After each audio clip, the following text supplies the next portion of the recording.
At our ministry, we produce a lot of videotapes. We've made over 1 million videos now in 6 languages. They're not copyrighted. We encourage you to get our stuff and spread it around.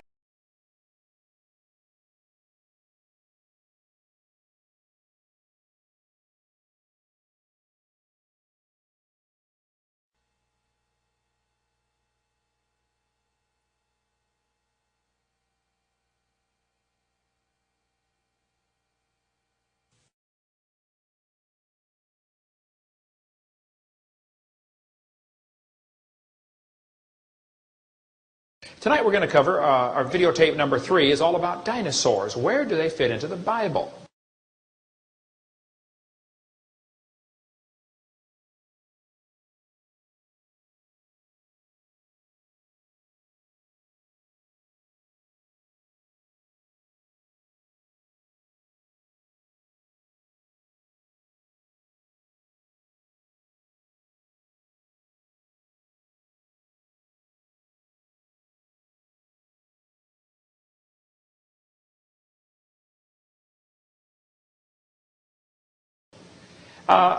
This fellow from National Geographic says, no human being has ever seen a live dinosaur.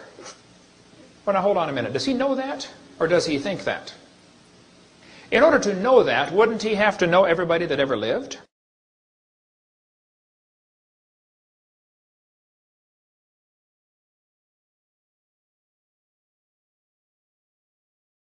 And in seminar part 2, we talked about the firmament that was above the atmosphere.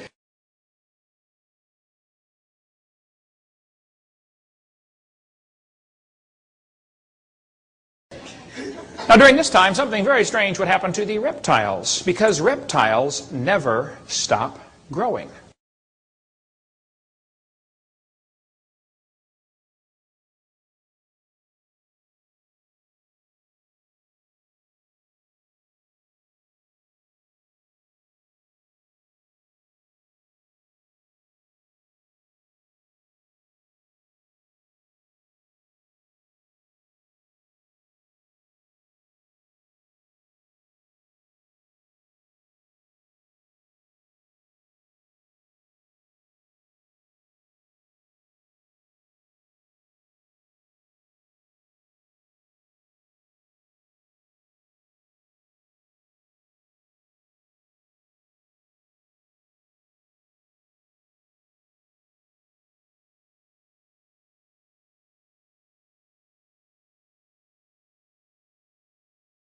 Reptiles never stop growing. So before the flood came, when the reptiles lived to be 900 years old, they would get to be really big. Dinosaurs were just big lizards that lived with Adam and Eve before the flood came.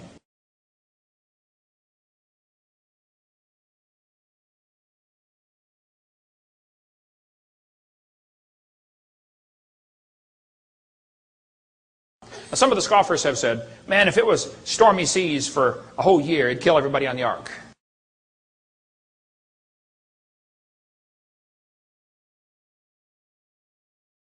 And he only had to bring 2 of every sort, not 2 of every species. So that's where people get all confused about this. God told Noah to bring them after their kind, after their kind, after their kind, 2 of every sort. 7 of some, of course. Just 2 generic animals of each kind, and only those in whose nostrils was the breath of life, and only those on dry land. Noah didn't have to bring any fish. They had plenty of water outside. And he didn't have to bring any bugs, by the way, because bugs don't have nostrils. They breathe through their skin, through spiracles. And he brought just 2 of the generic dog kind.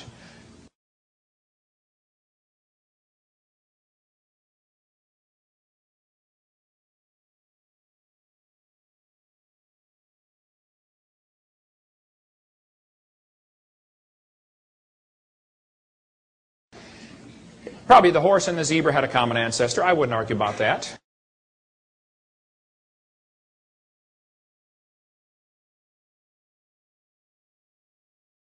Did you know there's only about 8,000 basic kinds of animals in the world?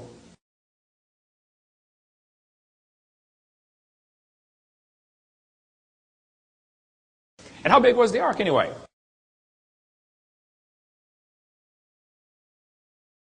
Well, according to the Big Bang Theory, 20 billion years ago, nothing exploded and produced everything. And 4.6 billion years ago, the Earth cooled down, it rained on the rocks for millions of years, turned them into soup, and the soup came alive 3 billion years ago.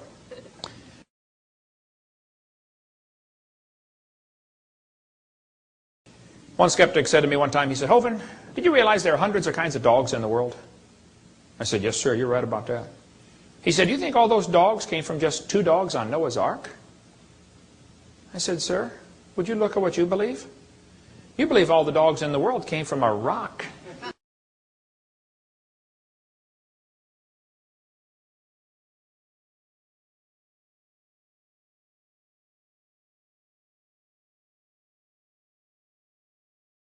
And today, there are 270 surviving flood legends. The Hawaiian have a legend that says, long after the death of Kunihana, the first man, the world became a wicked, terrible place to live. There was one good man left. His name was Nu'u. He made a great canoe with a house on it and filled it with animals. The waters came up over all the earth and killed all the people. Only Nu'u and his family were saved.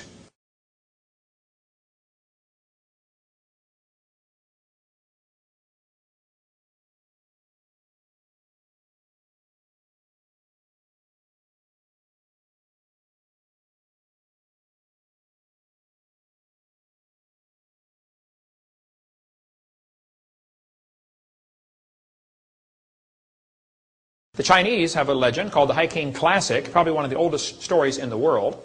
The Hiking Classic says Fuhai is the father of the Chinese civilization. The story says Fuhai, his wife, 3 sons and 3 daughters escaped a great flood.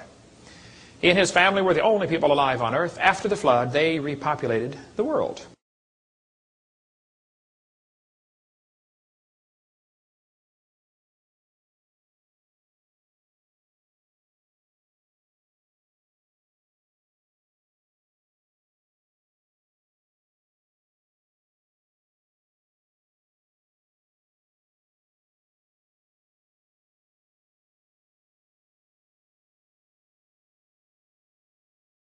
Interesting. Sounds kind of like the Bible story, doesn't it?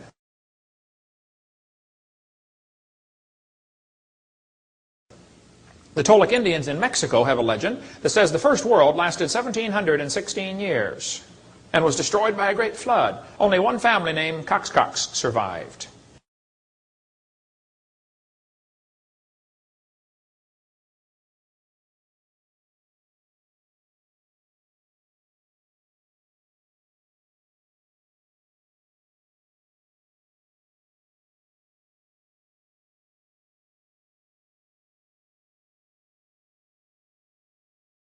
Why would there be 270 flood legends?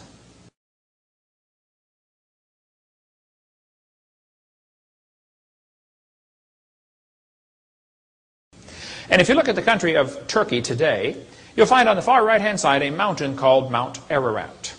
On a Turkish map, it's called No Ungumshi, which means Noah's big boat in Turkish.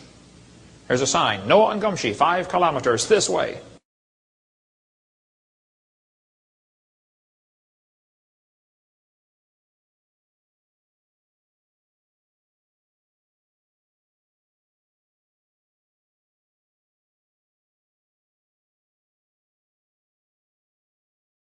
They say it collapsed, folded in after it got old and splayed out to the side. Ships kind of fold out to the side as they wear out. So it's much wider than it used to be. They found iron rivets all over that region.